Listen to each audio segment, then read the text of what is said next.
menjemput Baby Carol Kenwat Kemauna. Sekarang dia ada bersama-sama kita di tempat ini. Sebulan yang lalu ada di mana saudara-saudara? Sebulan kemudian akan ada di mana saudara-saudara? Masihkah bersama-sama dengan saya di tempat ini? Atau mungkin sudah ada di tempat lain? Sekiranya ada di tempat lain, pastikan dari sekarang tempat Anda, tempat saya ada bersama dengan Bapa di surga. Di padang hijau yang pastikan hidup kita, hidup saya dan Anda sebulan yang akan datang.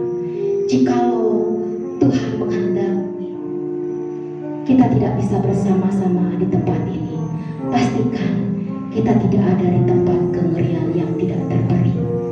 Oleh karena itu sungguh-sungguhlah Tuhan ada di tempat ini. Hadiratnya hadir di tempat ini. Ia bukan hanya melihat keadaan luar saudara dan saya, bahkan ke dalam hati pun Dia menyelidiki. Mari siapkan hati kita, siapkan pikiran kita untuk hadir, memuji, menyembah Raja di atas segala raja.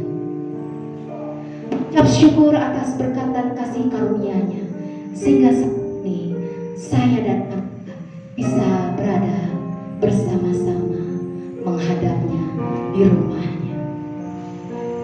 Kita akan memuji Tuhan bersama-sama. Kami memuji-Mu Tuhan, kami menyembah-Mu Tuhan. Kita naikkan pujian ini bersama-sama.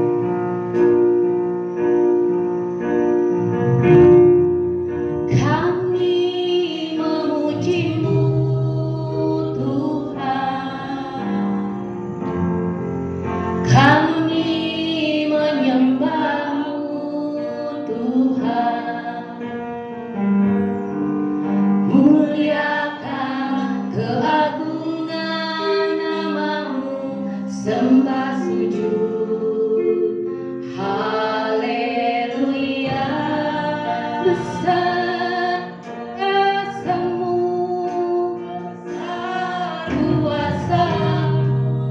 Tuhan, besar anugerah-Mu, Tuhan.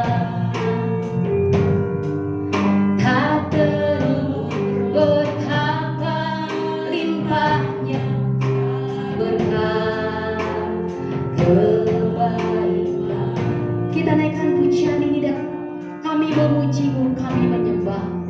Kami memuji-Mu Tuhan, kami menyembah-Mu Tuhan, muliakan keagungan nama-Mu, sembah sujud, haleluya, besar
Kau hadir di tempat ini.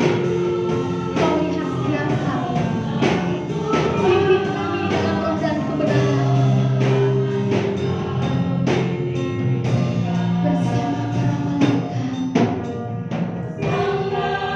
para malaikat. Benar.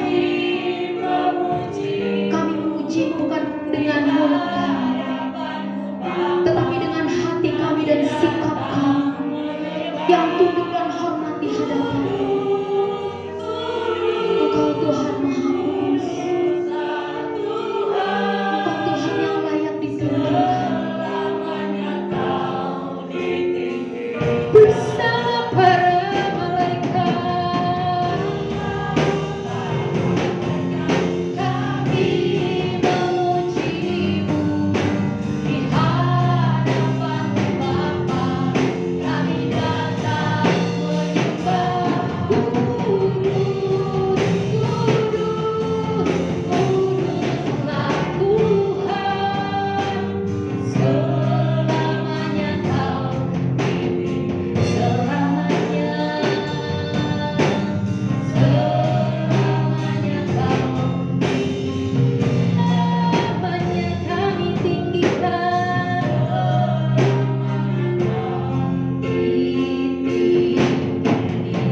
berikan kemuliaan kepada Tuhan, sembah Tuhan, berikan namanya, berikan kemuliaan dari hati yang terdalam. Allah maha dahsyat hadir di tempat ini. Haleluya.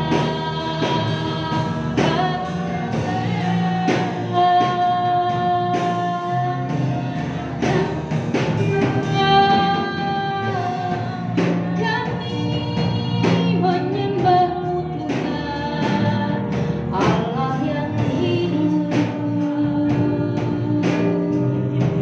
Allah yang layak ditinggikan. Kami syukur padamu, kami naikkan syukur. Allah yang layak terima pengagungan, Allah yang Tuhan,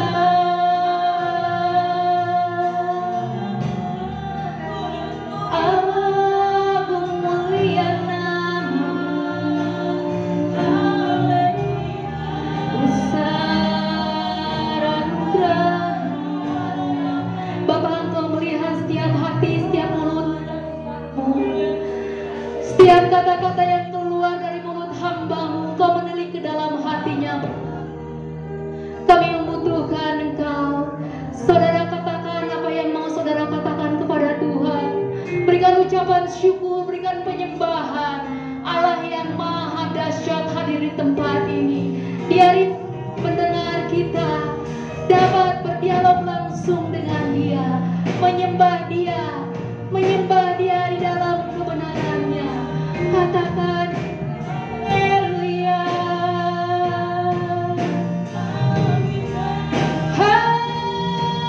haleluya. Sembah Dia layak hidup. Haleluya, haleluya.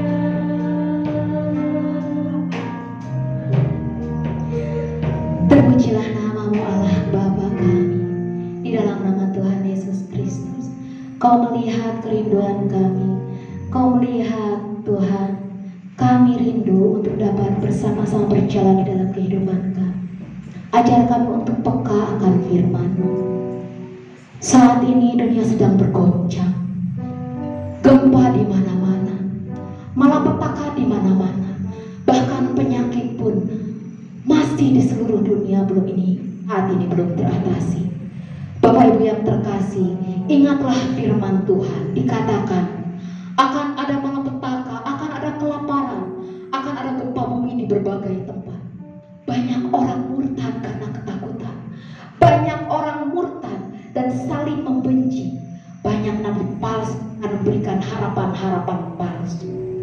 Dan karena makin banyaknya kedurhakaan, maka kasih kebanyakan orang akan menjadi dingin.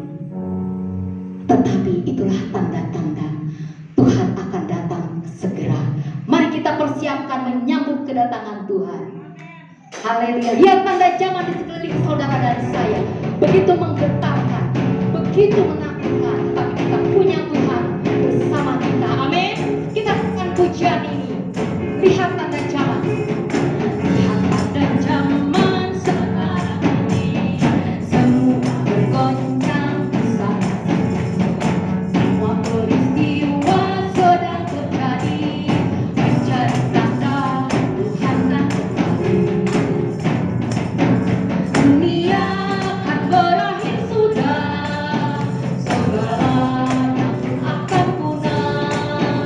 Cerita anak manusia, mereka yang akan binasa.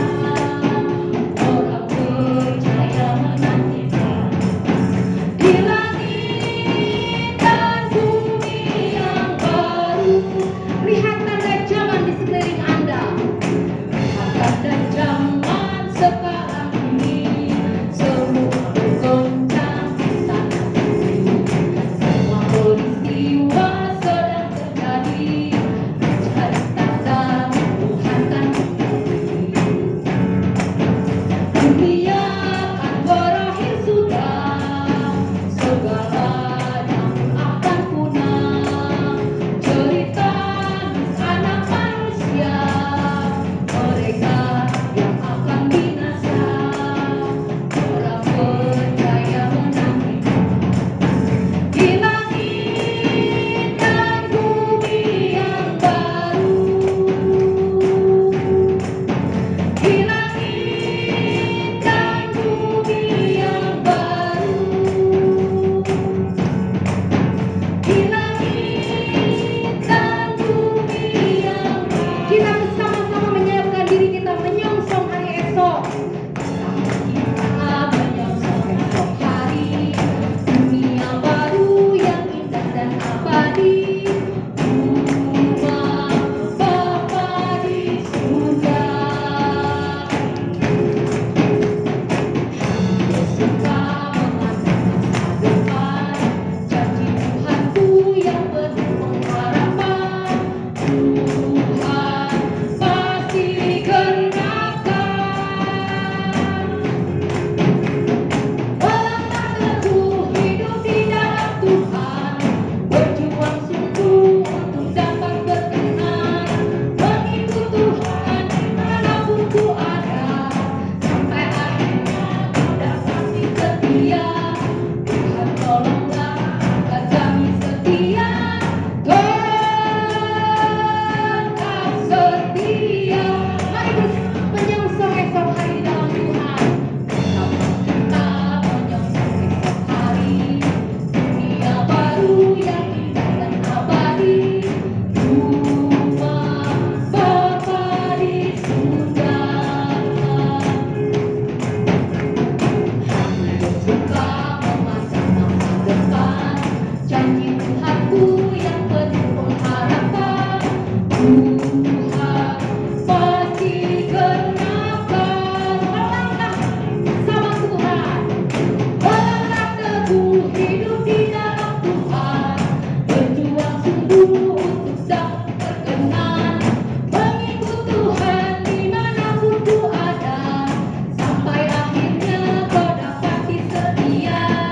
Tuhan tolonglah agar kami setia. Tetap setia.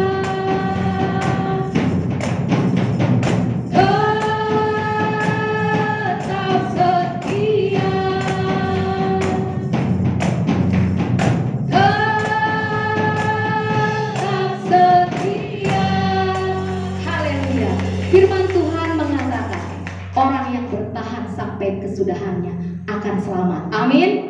Mari yang terkasih duduk kembali. Kita akan mendengarkan firman Tuhan. Firman Tuhan mengatakan manusia hidup bukan dari roti saja, tetapi lewat setiap firman yang keluar dari mulut Allah. Bapak Ibu, carilah Tuhan selama Ia berkenan di tempat.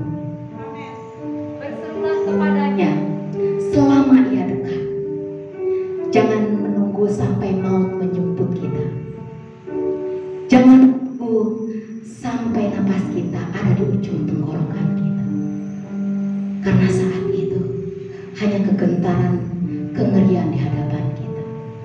Mari kita lakukan kehendak Tuhan.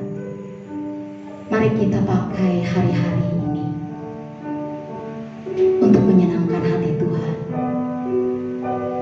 untuk mengerti panggilan Tuhan di lembah ujung kehidupan.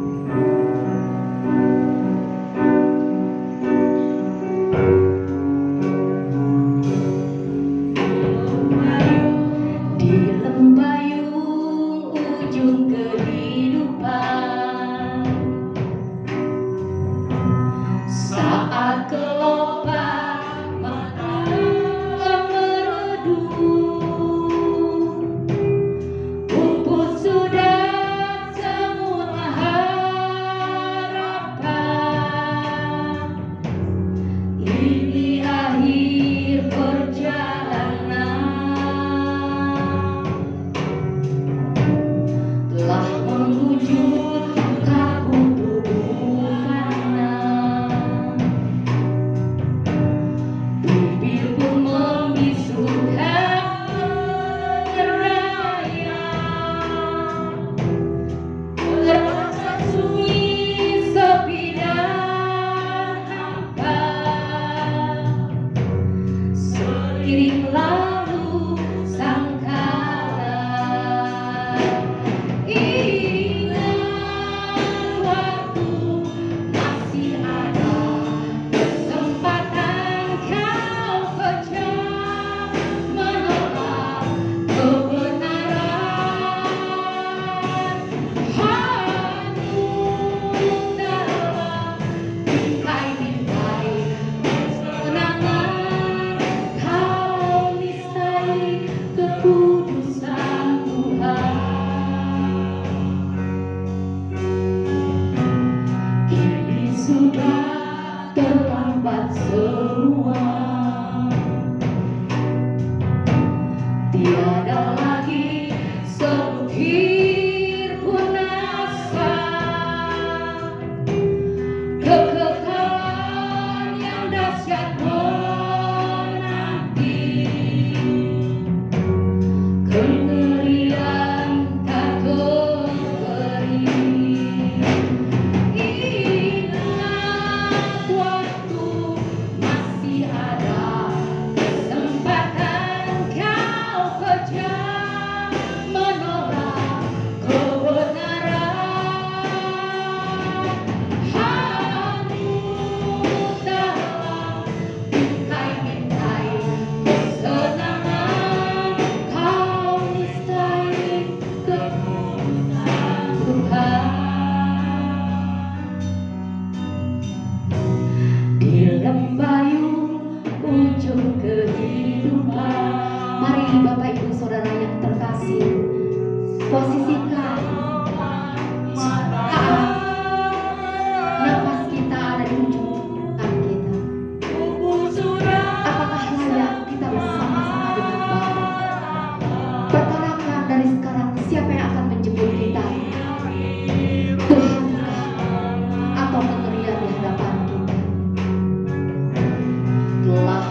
berikan hidupmu yang kudus.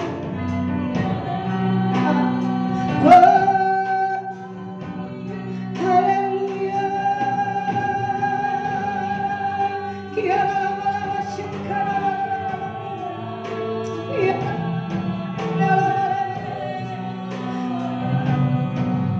Ajar kami mengasihi, ajar kami menghormati, ajar kami mengasihi Tuhan.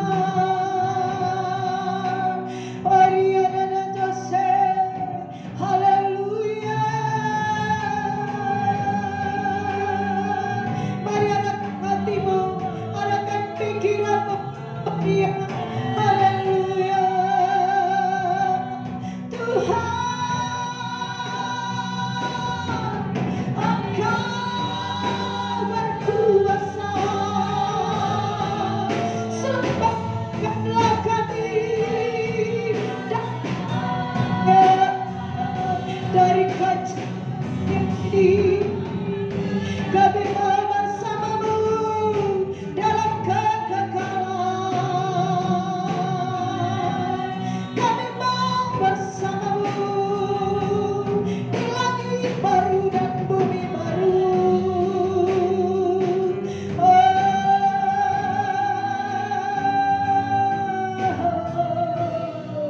Haleluya.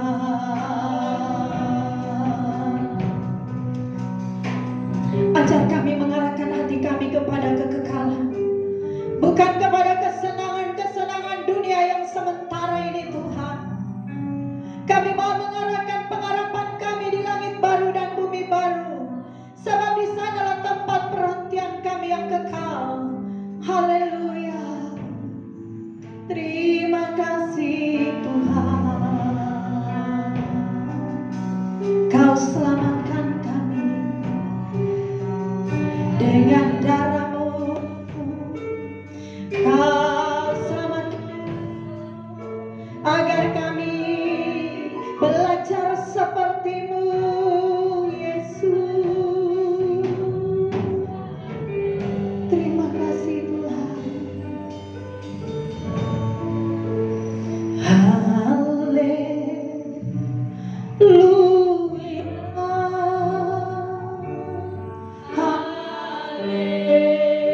Mari saudara angkat hatimu, arahkan hatimu kepada Tuhan.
Haleluya. Dia layak menerima setiap hormat kami. Terima kasih banyak Bapa di surga. Kami bersyukur, berterima kasih buat kesempatan yang Tuhan berikan kepada kami, sehingga kami boleh berada di rumah ini untuk bersama-sama menyembah Tuhan. Bahkan di tempat kami mendengarkan kebenaran firman-Mu. Biarlah kami boleh menjadi murid Yesus yang baik. Kami mau mendengarkan firman Tuhan, dan kami mau menjadi hamba-hamba yang baik untuk selalu setia melakukan perintah firman Tuhan, mengenakan kehidupan firman-Mu, mengenakan kehidupan Yesus setiap hari dalam kehidupan kami. Sekalipun Tuhan ada harga yang harus kami bayar, nyawa kami dipertaruhkan, yang penting ya Bapa adalah kami boleh berkenan di hadapan-Mu, kami boleh bersama Bapa dalam kekekalan. Terima kasih banyak Bapa. Hamba berdoa, perkenankanlah hamba Tuhan menjadi wakil-Mu menyampaikan suara-Mu. Layakkan dan kuduskanlah hamba-Mu. Bapa, berbicaralah kepada setiap kami. Kami mau mendengarkan kebenaran-Mu. Di dalam nama Tuhan kami Yesus Kristus, kami naikkan doa syukur kami. Amin. Puji Tuhan. Akan duduk. Shalom. Ya. Ada sukacita? Tuhan memberkati. Pak, ini mic hilang sinyalnya ya. Hah?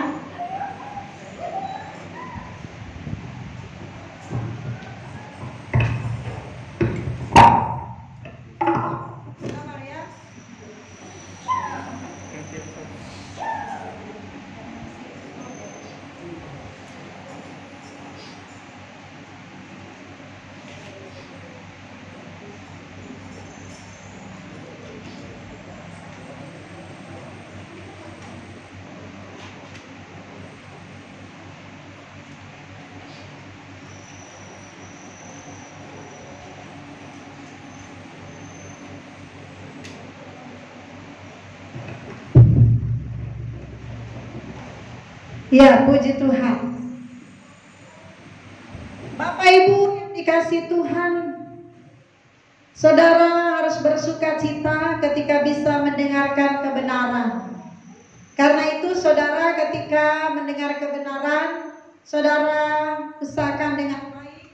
Kalau bisa dicatat ya, saudara, supaya kita bisa ingat firman Tuhan. Saya tidak tahu pernah nggak saya bawa tema ini, tapi saya percaya firman Tuhan selalu baru bagi kita ya. Bapak Ibu, ada 2 minggu berturut-turut Gembala memberitakan firman Tuhan tentang perubahan. Kristen harus berubah ya. Nah, kalau menjadi Kristen tidak berubah, saudara percuma jadi Kristen. Firman Tuhan berkata, berubahlah, jangan menjadi serupa dengan dunia. Jadi ketika saudara berkata Kristen, maka saudara harus siap meninggalkan hidup duniawi. Saudara harus siap meninggalkan segala kesenangan duniawi. Saudara harus berubah seperti Tuhan Yesus, maka hidupmu tidak serupa dengan dunia. Ya, jadi kalau Kristen tidak berubah, dipertanyakan Anda lagi di jalan kebenaran atau tidak. Kalau Kristen tidak berubah, dipertanyakan siapa Tuhan saudara. Ya, dengar baik ya. Kenapa saudara Kristen harus berubah? Karena perubahan itu adalah hak paten. Itu adalah hukum. Itu tatanan, itu wajib. Berubah seperti apa? Tentunya saudara, siapa yang kita sembah? Yang kita sembah adalah Tuhan Yesus. Waktu dia datang sebagai manusia, Yesus memperagakan hidup bagaimana berkenan di hadapan Bapa. Maka bagaimana orang Kristen berubah? Berubahlah serupa Yesus. Amin. Bukan serupa dunia. Yesus adalah teladan. Yesus adalah contoh yang terbaik bagi kita.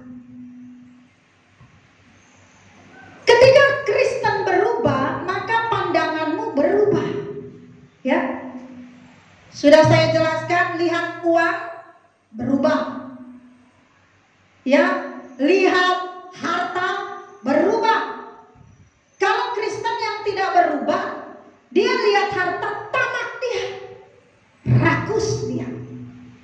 Nah, orang kalau tamak, segala yang tidak halal dihalalkan. Tapi kalau saudara berubah, lihat harta mah biasa. Saudara melihat harta, ingat kekekalan. Menggunakan harta untuk persiapan kekekalan. Firman Tuhan bilang apa? Kumpulkan hartamu di surga. Ngengat dan karat tidak memakannya. Pencuri tidak membongkar dan merusaknya. Artinya ketika saudara berubah serupa dengan Yesus, saudara menggunakan harta itu untuk kerajaan Bapa. Bukan harus bawa ke gereja semuanya, tidak. Ya, apa yang saudara mau beri di sini ya silakan. Tapi artinya saudara ketika lihat harta, Anda lihat orang miskin yang perlu dibantu. Amin. Lihat orang tua yang membesarkan saudara, ingat mereka saudara. Amin. Ya, jangan jadi Kristen yang tidak berubah. Kalau Kristen yang tidak berubah, tamak, semuanya untuk saya. Dapat uang untuk saya, harta benda untuk saya kerja lelah-lelah semua untuk saya. Mereka tidak ingat lagi kerajaan Bapa. Maka Kristen harus berubah serupa Yesus. Yesus tidak pernah memikirkan kenyamanan hidup Bapak Ibu. Dia memikirkan perasaan Bapa. Karena Yesus tidak memikirkan kenyamanan hidup, maka dia menyelesaikan tugas Bapa. Kenapa Kristen susah menyelesaikan tugas Bapa? Yang dipikirkan kenyamanan hidup. Yang dipikirkan adalah kesenangan hidup. Nah, orang Kristen yang masih memikirkan kenyamanan hidup, kesenangan hidup, susah diajak berubah.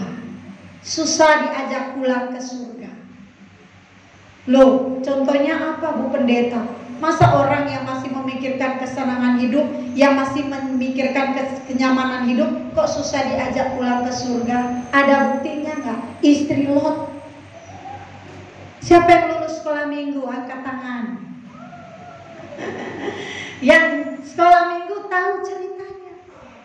Istri Lot memalingkan wajah.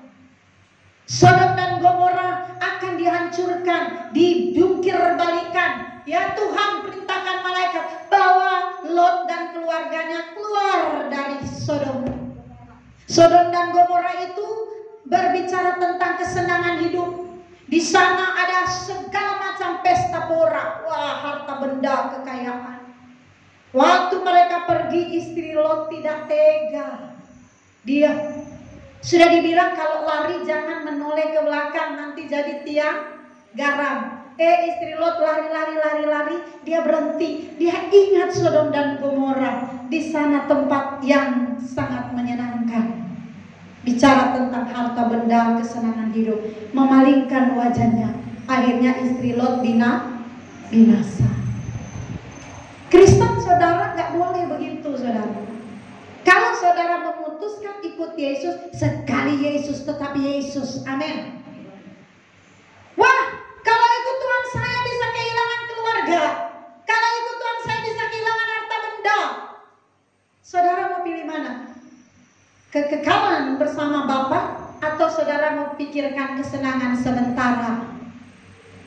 Mati saudara, Mamon tidak akan menolong saudara. Uang saudara berapa? Namanya kalau di ICU saudara mau bayar apapun gak bisa. Semua sudah tergantung. Hidup mati itu gak bisa lagi saudara atur. Biarpun uang banyak.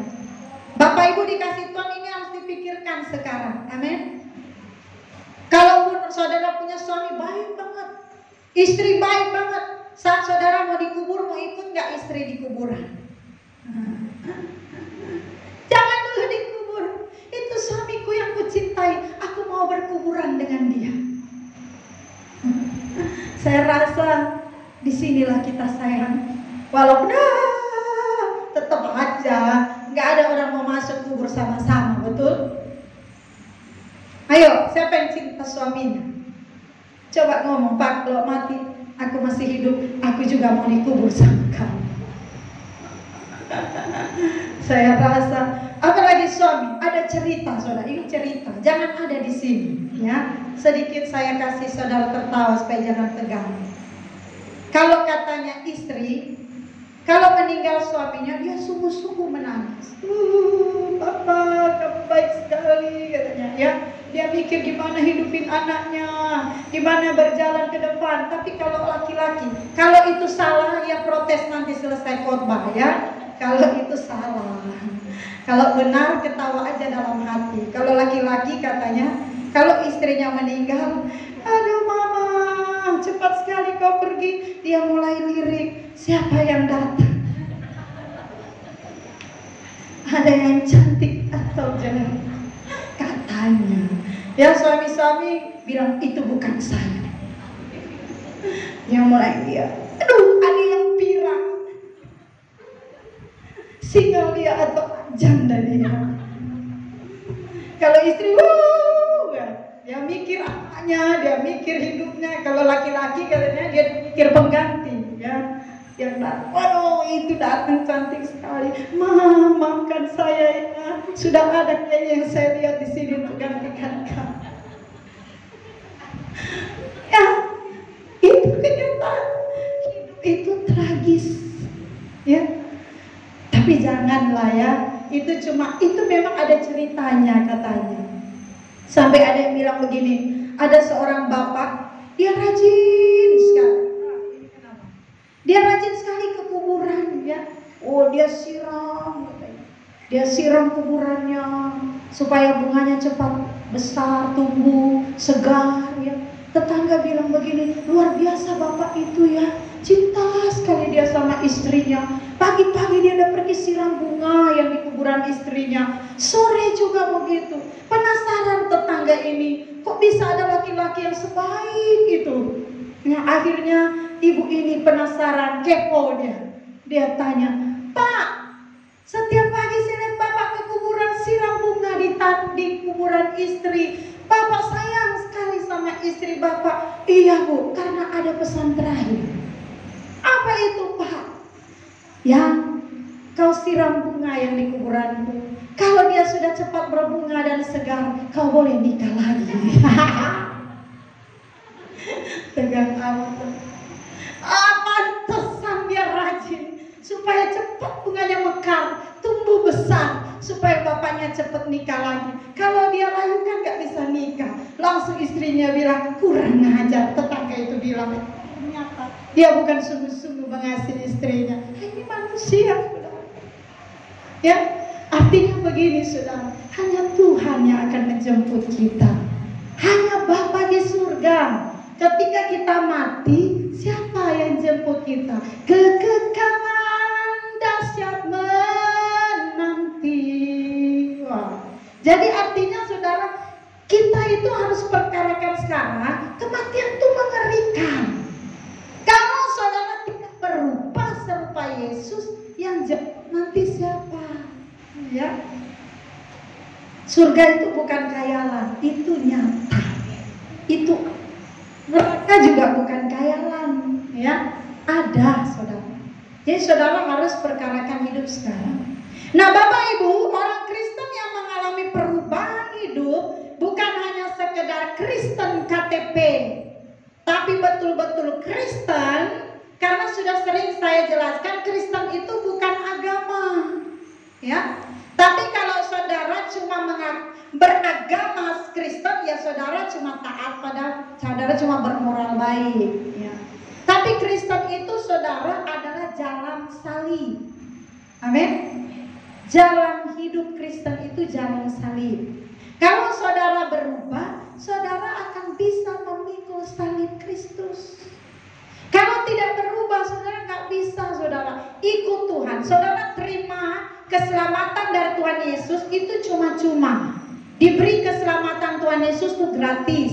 Tapi untuk saudara hidup dalam keselamatan itu, saudara ada harga yang harus dibayar. Amin. Harganya apa? Sangkal diri, pikul salib, ikut Tuhan. Jangan saudara mau ikut Tuhan, tapi di sisi lain saudara mau ikut dunia. Kan ada lagu, salib di muka, dunia di belakang. Salib di muka, dunia di belakang. Salib di muka, dunia di belakang. Ikut Tuhan selamanya. Jangan dibalik. Dunia di muka, salib di belakang. Kayak orang nado, ya ada teman mabuk. Dia pakai kalung salib. Dia karena mabuk, sudah tidur di jalan, salib pindah ke belakang. Temannya juga di belakang mabuk. Dia gitu, Tuhan Yesus juga mabuk. Nah, salib pindah ke belakang, jadi orang mabuknya. Temannya di belakang bilang, Yesus juga mabuk. Aduh, kacau ini. Jadi saudara, kekristenan yang diajarkan itu bukan jalan mudah. Jadi Kristen yang saudara perlu tahu itu saudara bukan jalan mudah. Kekristenan itu adalah jalan salib, ya. Orang-orang Kristen kalau berpikir menjadi Kristen semua menjadi mudah, maka saudara tidak akan sungguh-sungguh mengerjakan kebenaran. Coba lihat orang Kristen. Dia berpikir sudah Kristen, selamat. Mau mabuk gak apa-apa, mau judi gak apa-apa, mau selingkuh gak apa-apa, kan sudah Kristen. Kristus ini saudara, ya, Kristen harus putus dengan hubungan dunia. Amin. Putus, bukan cuma putus dengan nyamuk, putus dengan dunia. Mereka yang tidak berkerinduan bertumbuh atau berubah untuk mencapai tingkat rohani atau kesempurnaan yang lebih tinggi tidak akan bisa saudara mengikut Tuhan. Ini penting untuk dipahami agar supaya kita tidak sesat dalam menanggapi karya keselamatan yang Tuhan Yesus kerjakan di kayu salib.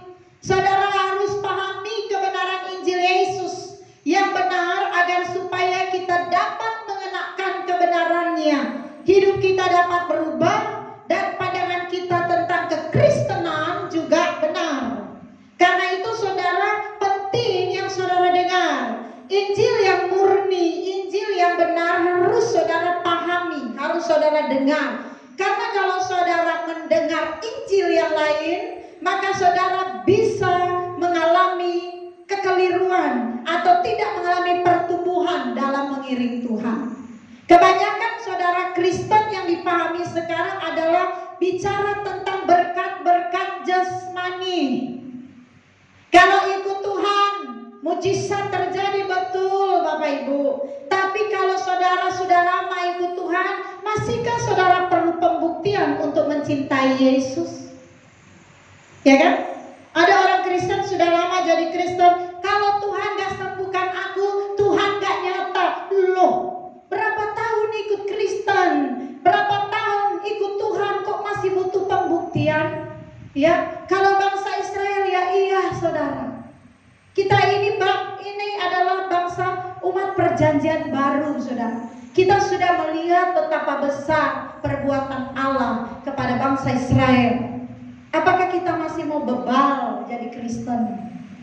Harusnya kita masuk pada tingkatan begini. Sekalipun Tuhan tidak menolong aku tetap menyembah Tuhan. Tingkat begitu.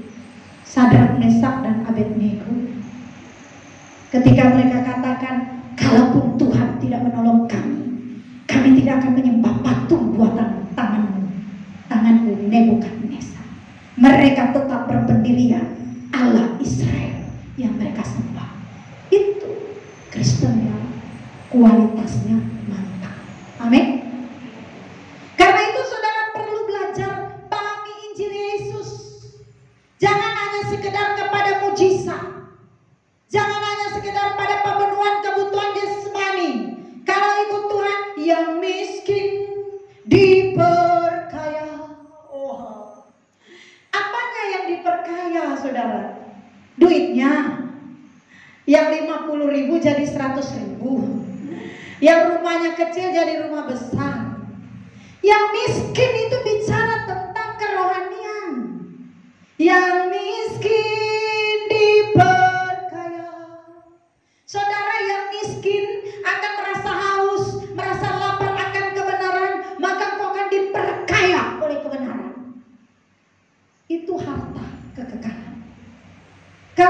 bicara tentang berkat jasmani, itu kualitasnya rendah.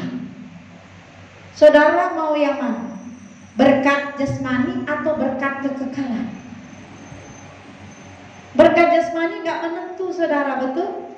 Hari ini saudara ada, besok belum tentu.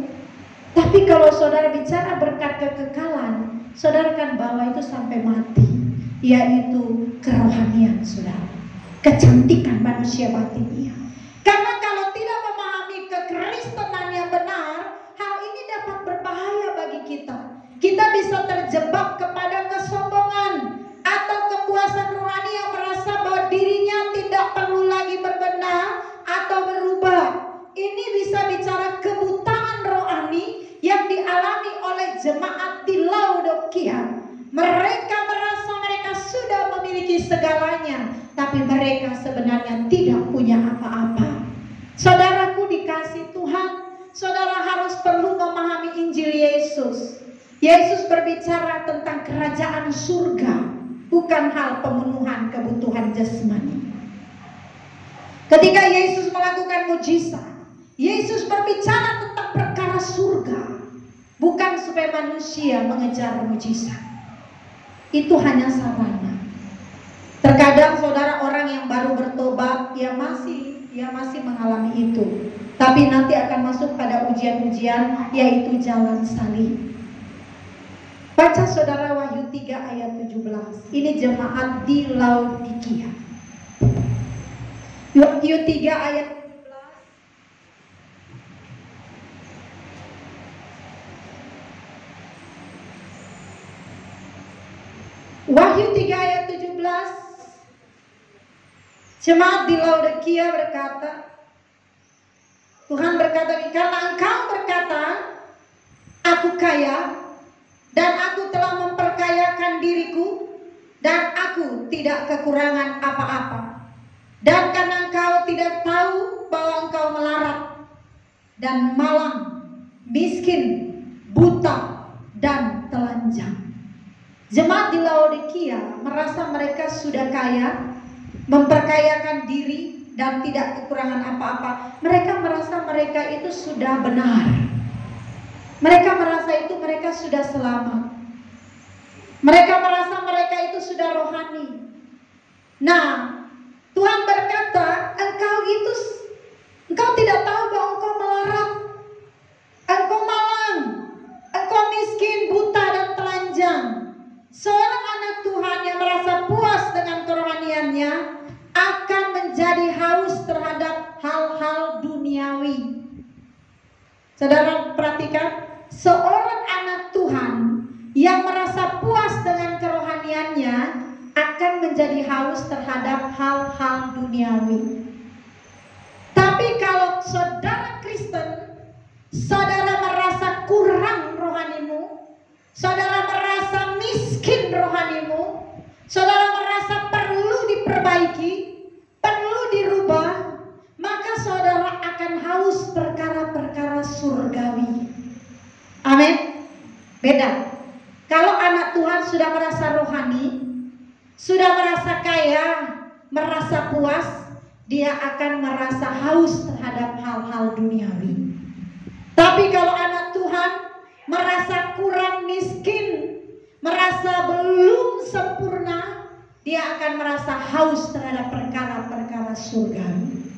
Saudara ada di mana, saudara? Hal-hal duniawi menyangkut pemenuhan kebutuhan jasmani, dari kebutuhan secara primer, sekunder, sampai tersier.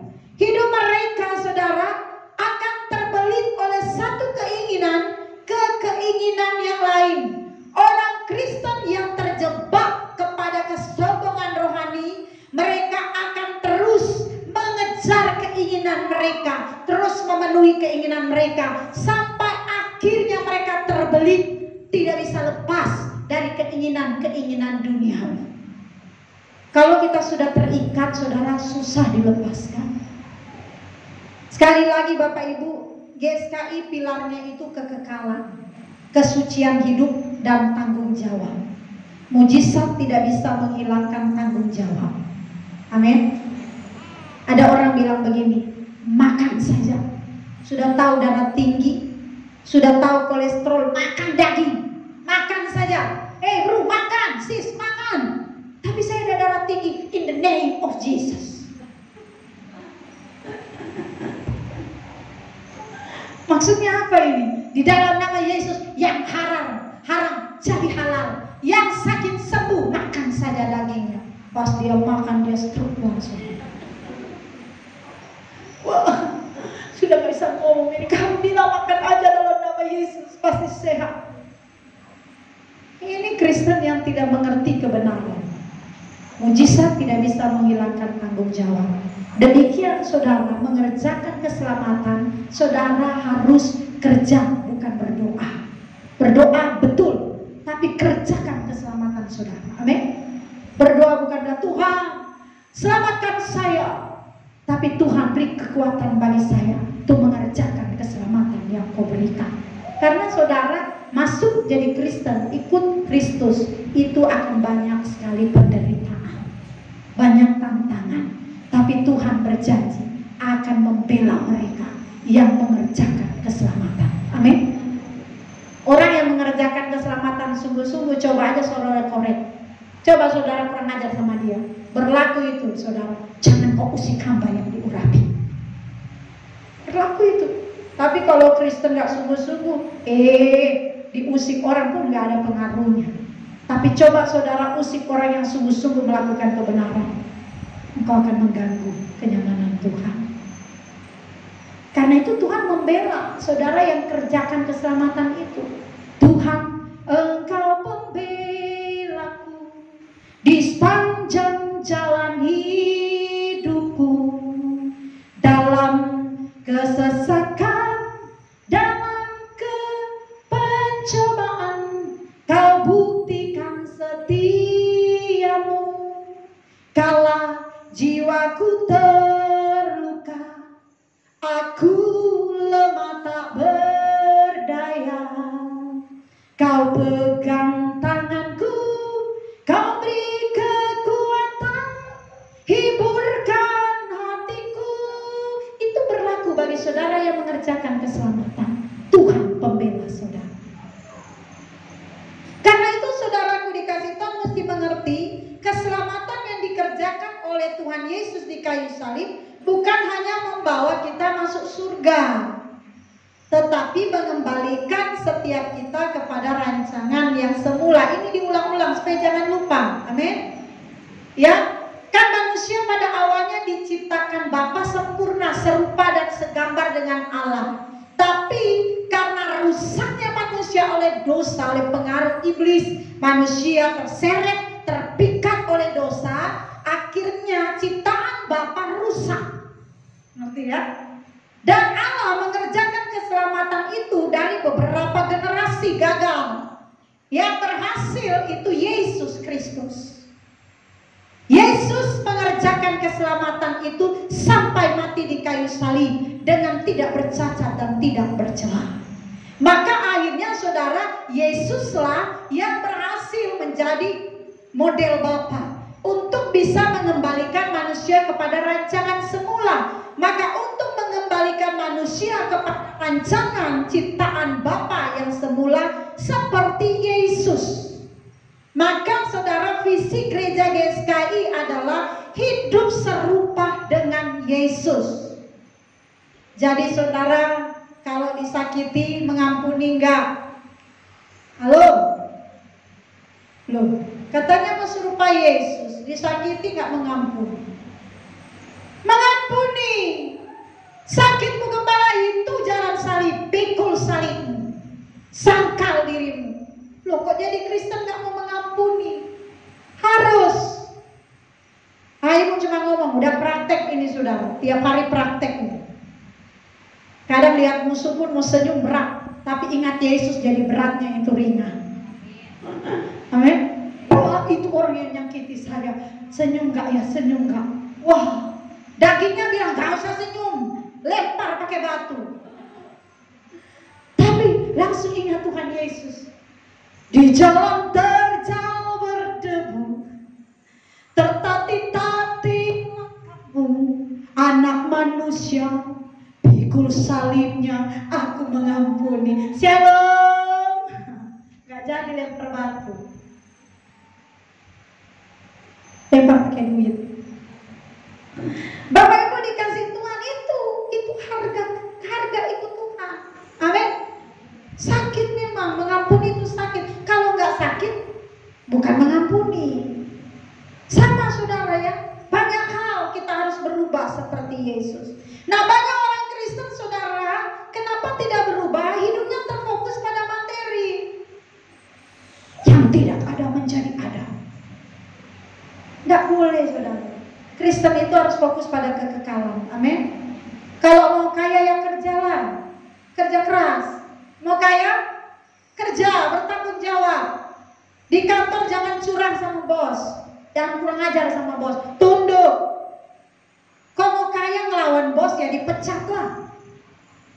Saya miskin Bu, kenapa? Saya lawan bos. Ya bertobat kamu. Jangan bilang mari kita berdoa biar bosnya berubah. Kamu bukan bosnya. Saya ngalamin satu anak saudara, saya udah pernah cerita ya. Datang dia, ibu, saya gagal praktek. Saya di hotel sudah dipecat, dipulangkan saya ke sekolah, saya tidak lulus praktek. Loh kenapa? Kamu buat salah apa? Saya minta berdoa Bu, biar mujizat terjadi. Jangan dulu bicara mujizat, kamu buat salah apa? Iya Bu, saya gak boleh masuk di ruangan laki-laki di asrama, tapi saya masuk karena pacar saya. Loh, terus ketahuan teman saya sakit hati, dia lapor ke bos, dia lapor ke sekolah, dia lapor ke tempat praktek saya. Terus, ya teman saya itu cemburu, mas saya iri hati, nggak ada itu. Kamu dengar baik? Ya dia curhat, dia sakit hati, dia mau menjatuhkan saya Bu. Makanya waktu dia lihat saya di kamar cowok saya, dilapor ke tempat kerja, dilapor ke sekolah saya, akhirnya saya dipecat, saya nggak lulus. Saya bilang, sini dulu, kamu mengerti kebenaran nggak? Kamu udah buat salah, kamu nyalain orang lagi. Jadi apa yang harus saya buat Bu? Saya minta mujizat Tuhan, gak ada mujizat ini. Kamu harus bertanggung jawab, selesaikan dosamu. Apa yang harus saya buat Ibu? Kamu cari temanmu yang kau bilang jahat sama kamu, berterima kasih sama dia. Loh, dia lapor saya sehingga saya gak lulus praktek. Kenapa saya harus minta maaf? Karena kalau tidak dia kau sudah hamil tanpa merit. Masih muda, masih sekolah, kau pergi ke kamar. Dia bilang, dia menyelamatkanmu, jadi kamu harus minta maaf sama dia. Percayalah, mujizat akan terjadi ketika kau minta maaf. Akhirnya saudara dia pulang dari saya, berdoa sama dia, menangis, minta kekuatan supaya dia bisa lakukan. Dia cari temannya. Dia bilang begini, saya mau minta maaf sama kamu karena kamu sudah menyelamatkan saya. Dia masih bingung, dia nggak tahu apa yang dia ngomong. Sebenarnya mulut dan hati, perkataan, tindakan beda. Di sini benci, sini minta maaf. Ya, di sini udah ngeras dia, udah kesel sama temannya. Ya, dia minta maaf. Akhirnya saudara tahu nggak? Temannya yang klarifikasi persoalan di tempat kerja dan di tempat sekolahnya, karena dia minta maaf sama musuhnya. Akhirnya temannya bilang di tempat kerjaan ada terjadi kesalahpahaman. Dia lapor di tempat sekolahnya bahwa dia yang salah. Ya, dia klarifikasi. Terjadi nggak mujizat? Ya terjadi. Coba kalau kita bilang sama dia, Tuhan aku berdoa biar mujizat terjadi. Mari celikan mata temannya, orang dia salah kok. Nyatakan yang salah. Yang benar tetap benar, salah tetap salah. Amin. Akhirnya saudara dengan dia melakukan kebenaran sekalipun dia tidak mengerti, dia ditolong Tuhan. Akhirnya dia lanjut, lulus prakteknya. Nah ini saudaraku dikasih Tuhan, dalam kehidupan kita, perjuangan Yesus adalah bagaimana kita boleh diselamatkan kembali pada rancangan yang semula itu. Maka saudara diproses setiap hari. Kristen enak nggak? Nggak enak. Karena kau akan terus dibentuk menjadi serupa Yesus. Karena orang yang hidup di dalam kerajaan Bapa hanya mereka yang serupa dengan Yesus. Amin. Banyak orang Kristen hanya secara materi saja fokusnya. Kalau ikut Tuhan diberkati secara berlimpah-limpah, yakin mereka terbelenggu dalam penjara ini. Kristen bicara jalan salib. Saudara harus rela menderita demi perubahan hidup. Saudara harus rela menderita demi kerajaan Bapa. Saudara mau masuk kerajaan Bapa, saudara mau bersama dengan Yesus dalam kekekalan, saudara harus rela menderita. Menderitanya apa? Menyangkal diri, matikan daging saudara. Matikan keinginan daging saudara. Matikan nafsu duniawi saudara. Kalau tidak, engkau tidak berkenan kepada Bapa. Jangan hanya bermoral baik, tapi Anda harus berpikiran, berperasaan serupa dengan Yesus. Amin. Kalau cuma bermoral baik, orang non-Kristen pun moralnya oke punya. Amin. Jangan pikir cuma Kristen yang baik, orang non-Kristen banyak yang baik. Bahkan lebih baik moralnya daripada orang Kristen. Maka Kristen standarnya pikiran, perasaan serupa dengan Yesus. Amin. Kalau pikiran, perasaan serupa Yesus, kudus, suci, tak bercela, moral akan terpancar. Siapa saudara? Kalau cuma bermoral baik, saudara bisa munafik, saudara. Kita bisa senyum, tapi 7 kejahatan ada dalam hati. Itu moral bisa menipu. Kita bisa kelihatan baik, tapi sebenarnya kita penjahat kelas kakap. Tapi kalau saudara punya pikiran, perasaan serupa dengan Yesus, moralmu tidak akan menipu siapa saudara. Anda memang orang baik. Amin. Manusia boleh bilang saudara tidak baik, tapi Yesus bilang kau baik. Karena Yesus menilai pikiran dan hati manusia. Makanya Daud bilang, selidikilah aku, lihatlah hatiku, ketahuilah pikiranku. Daud berkata kepada Tuhan, selidiki batinku. Karena Tuhan Yesus menilai hati dan pikiran. Maka saudara dikasih Tuhan, kita baca dalam Matius 7 ayat 13 sampai 14. Kita tidak mempersulit orang masuk surga. Tapi ini kebenaran saudara. Jangan bilang GSKI mempersulit orang masuk surga. Tidak, ini kebenaran.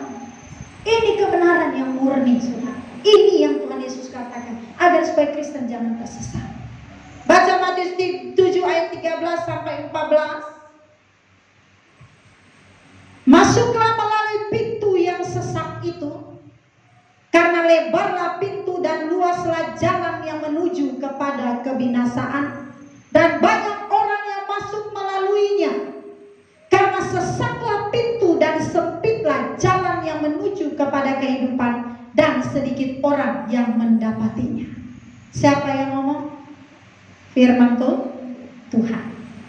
Bukan GSKI mempersulit orang masuk surga, tapi ini kebenaran. Kalau ada Kristen mengajarkan masuk surga gampang, itu bukan kebenaran. Kebenarannya adalah saudara masuk kerajaan surga, jalannya sempit, jalannya sesak. Artinya saudara, ketika engkau mau masuk surga, engkau harus tanggalkan kenyamanan hidup, tanggalkan segala hal yang duniawi, tanggalkan, kosongkan dirimu dari perkara-perkara duniawi, maka engkau layak ikut Tuhan. Firman Tuhan berkata, lebarlah pintu dan luaslah jalan menuju kebinasaan. Lebar dan sempit, lebar dan sempit, mana kau pilih? Lebar dan sempit, yang lebar api jiwamu mati, tapi yang sempit Tuhan berkati. Mau pilih apa? Masih anak-anak saya ingat itu, naik kereta api, ya kalau kereta katanya buatan Yesus, saya sudah lupa itu lagu itu, masih kecil. Ya, kalau katanya kereta iblis jalannya lurus, tapi ujungnya maut. Bapak Ibu dikasih Tuhan dikatakan sesak pintu, sempit jalan menuju kepada kehidupan, maka sedikit orang yang mendapatinya. Kita semua ini lagi berjuang Bapak Ibu. Pendeta juga lagi berjuang, bukan berarti pendeta yang punya surga. Enggak, ini pendeta ini manusia juga, lagi berjuang. Pendeta dan saudara jemaat lagi berjuang untuk masuk lewat jalan yang sempit itu. Kenapa dibilang jalan sempit? Karena saudara, banyak kebenaran ditolak orang. Selama kau hidup lagu apa? Lagunya? Yang lagu bila masih ada kesempatan kau kejam menolak kebenaran, gitu kan? Ingat waktu masih ada kesempatan kau kejam menolak kebenaran, hanyut dalam bingkai kesenangan kau nistai kekudusan Tuhan. Ini sudah waktu hidup manusia dengan kejam menolak kebenaran. Mereka lebih suka hidup dalam kesenangan. Mereka lebih terhanyut pada kesenangan-kesenangan dunia. Mereka tidak pernah pikirkan perasaan apakah Bapa disakiti atau tidak. Yang penting puas dagingnya. Tapi ketika mau mati baru ingat Tuhan. Oh, darah Yesus. Waktu hidup darahku. Waktu mau mati darah Yesus. Betul saudara, saya ngalamin. Kemarin operasi itu saya rasa mau mati. Pendeta juga ketakutan. Itu tandanya saudara, saya juga belum selesai dengan diri saya. Oh Tuhan, ampuni dosaku Tuhan. Apalagi pas dimasukin di ruangan sendiri sebelum masuk ruang operasi. Waduh, saya lagi dalam kesakitan, gak boleh ada yang temani. Susternya pun ketus-ketus, judes-judes. Saya bilang, suster, saya kesakitan. Diam, Bu. Subuh-subuh ibu mengganggu. Mama mia lezatos. Sudah sakit, sudah teriak, sudah minta keluar anak di perut. Jangan ngaden, Ibu. Tapi ini jam 3 subuh, dokter belum datang. Ibu pun gak janjian. Dokter baru mau ngorok tidur. Ibu datang ganggu saja. Walah, saya bilang ini mau ditangani atau enggak, mati aku. Kalau orang Manado bilang mati Allah. Saya udah gemetar. Baru ditutup lagi hordenya, keluar.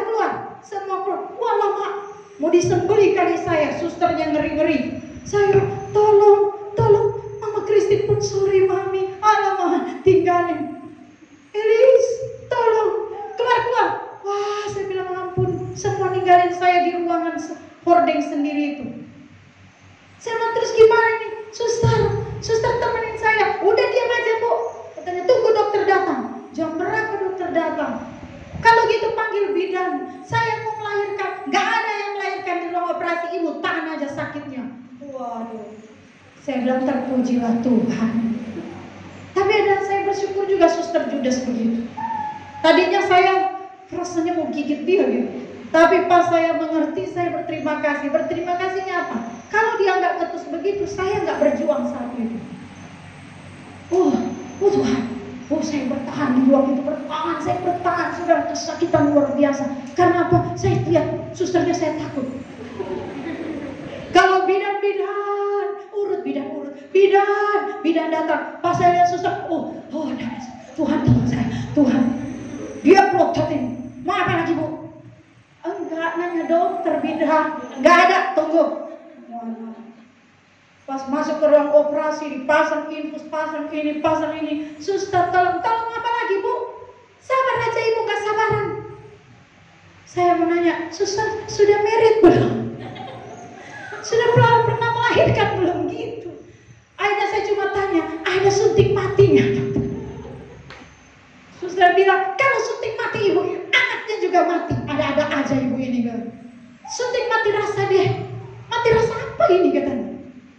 Saya bilang, Tuhan, darah Yesus. Saya berpikir saudara, saya selesai. Itu saudara coba bayangkan. Itu masih bisa berargumen. Gimana yang sudah di ICU? Tinggal nunggu waktu is dead. Saudara mau apa? Ayo saudara kasih Tuhan. Mari sekarang kita harus sungguh-sungguh ikut Tuhan. Amin. Jangan nanti mau mati baru sungguh-sungguh. Terlambat sudah kau datang padaku, ketika engkau siksa diriku. siksa, nggak peduli sama Tuhan, nggak mengerti hati Tuhan. Setelah mati baru minta tolong sama Tuhan. Mari sebelum terlambat, saudara pikirkan kekekalan dari sekarang. Amin. Tuhan, aku mau benar Tuhan. Aku mau sungguh-sungguh Tuhan. Aku mau jadi Kristen yang benar, bukan hanya jadi Kristen KTP. Tuhan Yesus mengajarkan mengenai jalan lebar dan jalan sempit yang membawa manusia menuju pada kebinasaan atau kehidupan. Orang-orang yang masuk kepada jalan lebar adalah mereka yang mau menikmati kenyamanan hidup. Mereka adalah kelompok orang yang dimaksud Tuhan Yesus. Mereka menyelamatkan nyawa mereka. Jadi kalau saudara baca Matius 10 ayat 39, barang siapa mempertahankan nyawanya, ia akan kehilangan nyawanya. Dan barang siapa kehilangan nyawanya karena aku, ia akan memperolehnya. Markus 8 ayat 35. Karena siapa yang mau menyelamatkan nyawanya, ia akan kehilangan nyawanya. Tetapi barang siapa kehilangan nyawanya karena aku dan karena Injil, ia akan menyelamatkannya. Yohanes 12 ayat 25 pun berkata, barang siapa mencintai nyawanya, ia akan kehilangan nyawanya. Tetapi barang siapa tidak mencintai nyawanya di dunia ini, ia akan memeliharanya untuk hidup yang kekal. Apa nyawa saudara? Harta? Uang? Kedudukan, pangkat, keluarga? Itu bisa bicara nyawa saudara. Kalau saudara berusaha menyelamatkan itu semua dan saudara takut melakukan kebenaran, kau akan kehilangan itu semua. Tapi kalau engkau tidak takut kehilangan kenyamanan hidupmu, engkau tidak takut kehilangan hartamu, engkau tidak takut kehilangan orang-orang yang kau cintai demi kerajaan Bapa, engkau akan memperolehnya. Itu kata Tuhan.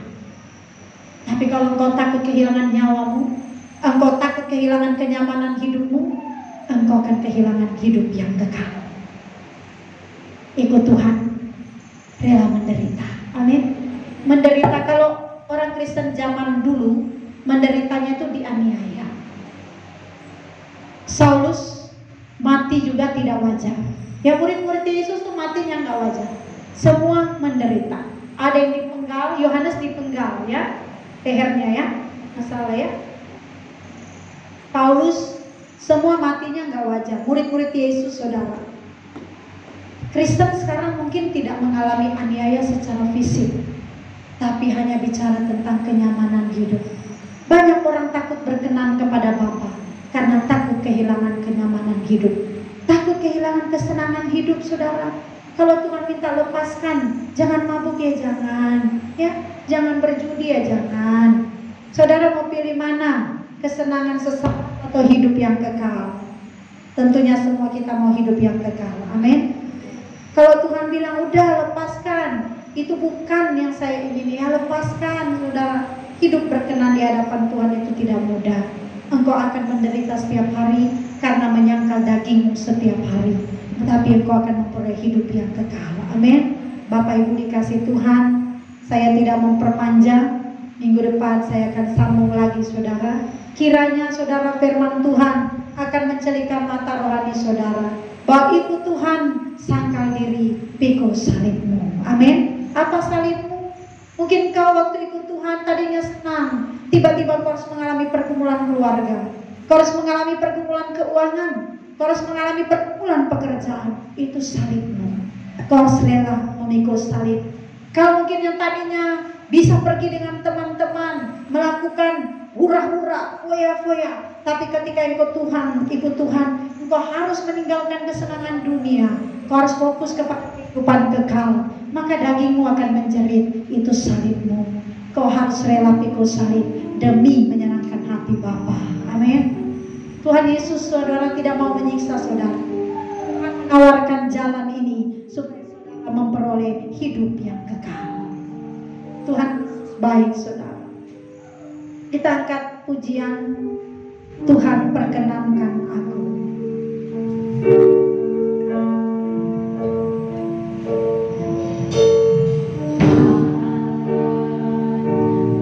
Perkenankan aku. Jadikan doa ini kepada Tuhan. Ada sampingmu. Sejak ku hidup di bumi sampai di keabadian, ku iri Tuhan. Pegang janjiku, pegang janjimu, setia sebagai sahabatmu, sebagai sahabatmu,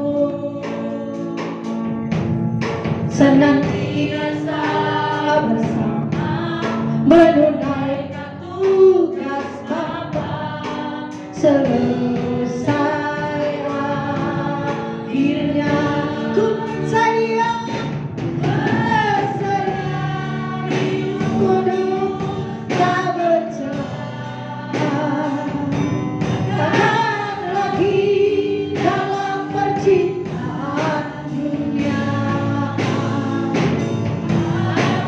Berpikir seperti dirimu, bahwa Tuhan dalam perjuangan. Tangan, mari kita bangkit. Tuhan perkenankan, Tuhan perkenankan aku selalu ada di sampingmu. Sejak ku hidup di bumi sampai keabadian, ku iri Tuhan. Tuhan, ku pegang janjimu, Tuhan, ku pegang janjimu, setia sebagai sahabatmu, senantiasa bersama menunaikan tugas Bapa. Selesai akhirnya bersetia, setia hidup kudus tak bercelah, takkan lagi dalam percintaan dunia. Ajarku berpikir seperti dirimu, bahwa aku Tuhan dalam perjuangan.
Apakah engkau bersama Bapa atau terpisah dari Bapa?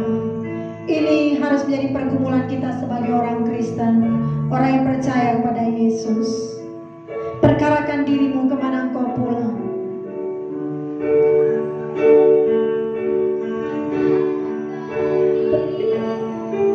Bukanlah sebuah kemungkinan, tapi dalam dekat kepastian. Bila kepastian ada saat detak jantungku, detak jantungmu tiada berirama, tarikan nafas pun tak terhela,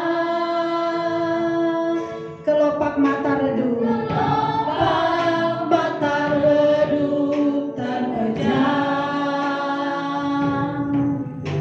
sudahi kelana kehidupan, tubuh menjadi dingin, kaku tidak bernyawa, sumpah pun terhempas masuk roh yang tiada batas. Kesha, perkarakan dirimu. Perkarakan dirimu kemana engkau pulang. Pedang gersang tak bertepi, di sana tiada mentari dan tiada lagi bintang, dalam jurang gelap kengerian.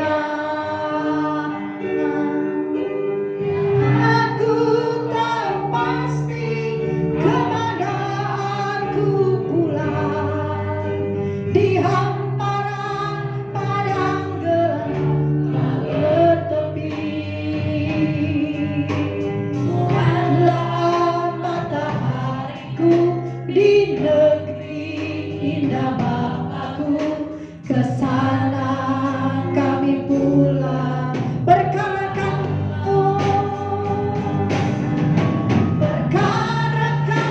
dirimu kemana kau pulang. Mungkinkah ke padang gersang tak bertepi, di sana tiada mentari dan tiada lagi bintang, dalam jurang gelap kengerian. Yang aku tahu pasti kemana aku pulang, di hamparan padang hijau tak bertepi. Tuhanlah matahariku di negeri indah Bapakku, kesana katakan kabar, katakan dirimu. Katakan dirimu kemana engkau pulang. Mungkinkah ke padang gersang tak bertepi, di sana tiada mentari dan tiada lagi bintang, dalam jurang gelap kengerian. Biarlah kita mau bersama Bapa. Yang aku tahu pasti kemana aku pulang, di hamparan padang hijau tak bertepi. Tuhanlah matahariku di negeri indah Bapakku, kesana kami pulang. Katakan yang aku pasti. Saudara yang mau pulang surga katakan, yang aku tahu pasti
di jalan salib Kristus. Ketika kami mau mengerjakan keselamatan kami dengan takut dan gentar, ketika kami mau hidup serupa dengan Yesus, melakukan kehendak Bapa di surga, maka kami tahu pasti kemana kami pulang. Di padang rumput yang hijau tak bertepi, di sanalah Tuhan matahari kami. Kami mau pulang bersama Bapa di surga. Ampuni segala dosa dan kesalahan kami. Kalau telah banyak waktu yang kami sia-siakan, kalau telah banyak waktu yang kami berikan untuk kesenangan duniawi, ampuni kami Tuhan. Biarlah di sisa waktu yang Tuhan berikan, kami mau perkarakan diri kami sungguh-sungguh. Kami mau ikut Tuhan. Kami mau berjuang untuk melakukan kebenaran. Terima kasih banyak Bapa. Kami bersyukur kepadamu. Ampuni hamba-Mu Tuhan. Kalau hamba ada salah di hadapan-Mu dalam menyampaikan kebenaran, biar setiap umat-Mu menangkap kebenaran dan mereka lakukan dan kenakan dalam hidup mereka. Berkati pelayan-pelayan Tuhan yang telah ambil bagian pada hari ini. Berkati perjuangan mereka Tuhan untuk berkenan di hadapan. Tolong mereka Tuhan. Berkati pekerjaan mereka. Berkati keluarga mereka. Berkati kesehatan mereka Tuhan. Dan hamba berdoa bagi seluruh sidang jemaat Tuhan yang telah hadir. Bapa, Engkau juga tahu bagaimana perjuangan mereka untuk hidup berkenan di hadapan. Kiranya Tuhan membela mereka. Tuhan memberi mereka kekuatan dan kemampuan untuk hidup serupa dengan Yesus. Berkatilah keluarga mereka. Berkatilah pekerjaan mereka. Berkatilah Tuhan dimanapun mereka berada. Biar kiranya perlindungan Allah menyertai semua kami. Bahkan Tuhan kami memohon kepada Tuhan, biar kami terlindungi dari segala macam sakit penyakit. Wabah COVID-19 kiranya dijauhkan dari anak-anak-Mu yang berjuang mengerjakan keselamatan. Terima kasih banyak Bapa. Saudaraku dikasih Tuhan, pulanglah dan kerjakanlah keselamatan yang Tuhan telah berikan kepada saudara.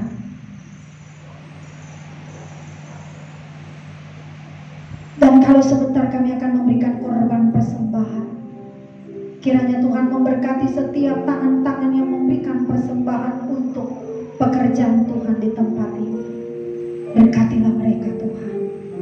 Di dalam nama Tuhan kami Yesus Kristus, angkatlah tangan saudara kepada Tuhan.